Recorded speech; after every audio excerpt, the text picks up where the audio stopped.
Today we're talking about making healthy pruning cuts, and it's easy to find good examples of that at Old Brick Botanical Gardens in Madison, Wisconsin, where we are today. Now this is a shrub that was recently relocated to this area. They've cut it back to shape it up and reduce its size. And it's interesting to see the cause and effect of making those cuts. Now I know a lot of people think that when you make a cut, you're going to reduce the size permanently, but that actually is just the opposite of what happens, because every cut stimulates new growth. And this is a great way to see what happens when you do that. Now, you make one cut, typically you're going to end up with 2 new branches. So if you're really trying at home to fill out a shrub or a tree, go ahead and make that cut and you get twice as many branches from the result. Now, if you have a bud or a branch where you're trying to promote the growth of that, you want to make the cut about 1/4 to 1/2 inch above it, and do so at a 45-degree angle. That's going to help shed water. Also, when you make the cut, find a pair of bypass pruners as opposed to anvil pruners. Bypass pruners have a blade that passes by the hook, the stationary portion. And also, put the hook end on the discarded size of the branch so that you can protect the remaining bark. When it comes to making healthy cuts at home, you could probably get lots of practice with the shrubs around your house. I know I do at mine. So when I look at a shrub like this, I see some live areas and some dead areas, and I know that I want to eliminate the dead areas, so that's an easy first step. And you know, don't worry if you get a little aggressive here and you actually cut a piece that you didn't want to cut. Again, cutting stimulates new growth, so whatever you take out, you're going to get new growth behind it. And basically, I'll do that all through this shrub. I'm looking for all the dead wood and I'm taking it out. If there are any branches growing too closely together or they're crossing, those come out. So that's the next thing I'm looking for. And I see a few of those here, so I'll make those cuts.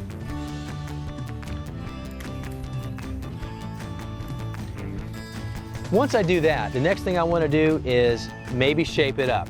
And remember, for every one cut I make, I'm going to get probably 2 new branches coming up. So it's a good opportunity to get this looking just the way you want it. When it comes to making the right cut as it relates to trees, there are a number of considerations. First of all, because of their prominence in the environment, they're very susceptible to storm damage. So anytime you have a storm event in your area, go out there and check your trees. If you happen to notice a broken branch or 2, go ahead and remove them, because if you don't, you've got that exposed bark. Again, that's an open highway to pests and diseases. We want to eliminate that and go ahead and follow it back to the main trunk and cut it off. Now, if we don't do it, there's something that happens, and it's called a water sprout. That's some natural growth that comes from just below the wound. That's the tree's desire to go ahead and send out some new growth to replace the damaged area. But that new growth is never attached very strongly, so that's not going to do you any good either. So you might as well remove that while you're in there looking around. The other thing we want to consider are those inward growing or crossing branches. This is a good example of that because there are both things going on here. You've got a branch growing inward towards the center on that, and a branch growing inward there. In addition to that, they're crossing. So this is an easy one. Both of these have to come out. Now, as you survey your landscape, there's something else you should be looking for when it comes to making healthy cuts with your trees. Look for those trees that have a secondary or competing leader. Now, there are a number of trees that have this. Hemlock come to mind. They have a primary leader, but a lot of times they'll develop this secondary branch. It has a very narrow crotch angle, and it too appears to be a leader, but it's not. It's weaker, it doesn't grow as quickly, and it's competing with the primary leader. So go ahead and follow that back and cut it down at the base. Your tree will look a lot better and it'll be healthier too. Now, similar to secondary leads, be on the lookout for narrow crotch angles. These are branches that are growing almost vertical. They're never attached as strongly to the main lead, so go ahead and follow these back and make the cut. When it comes to making healthy cuts, it starts with having the right tool. And when we're talking about tree branches, the best tool for that is a pruning saw like this. Now, there's a very simple technique involved for making the right cut. Come out from the main trunk about 6 to 12 inches. And your first cut is an undercut. And you cut through the bark about 1/3 to 1/2 of the way, no more than that. But that's a very important cut, and you'll know why in a second.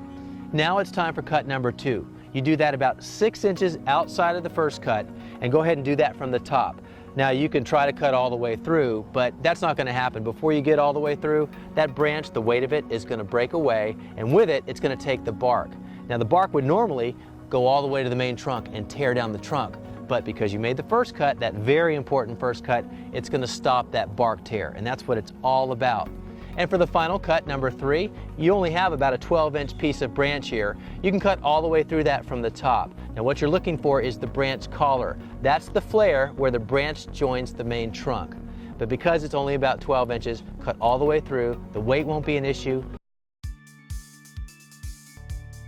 Now this is a great looking hedge, and one of the reasons I love it so much is that it's full from top to bottom.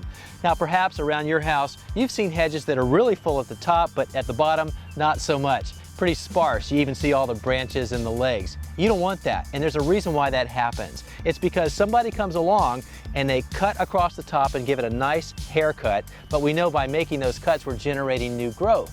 But that new growth comes at a cost, and that cost in this case is that the sun is not able to get down low because of all the new growth. So you have all this lush growth going on up top, but not much going on down low. So the way around that, next time you make a cut, go ahead and make the bottom part a little bit wider than the top, and you're going to get a full plant from top to bottom. Ornamental grasses, I love them all year round. In fact, I love them as much in the wintertime with the seed heads blowing above the snow as I do in the summertime. But to keep them looking their best, you need to cut them back once a year, and you do that in the wintertime. January, February is fine. Now how far back do you cut them? Well, about 4 to 5 inches above the soil surface. And what do you use for that? Well, there's nothing better than a good sharp pair of shears like this.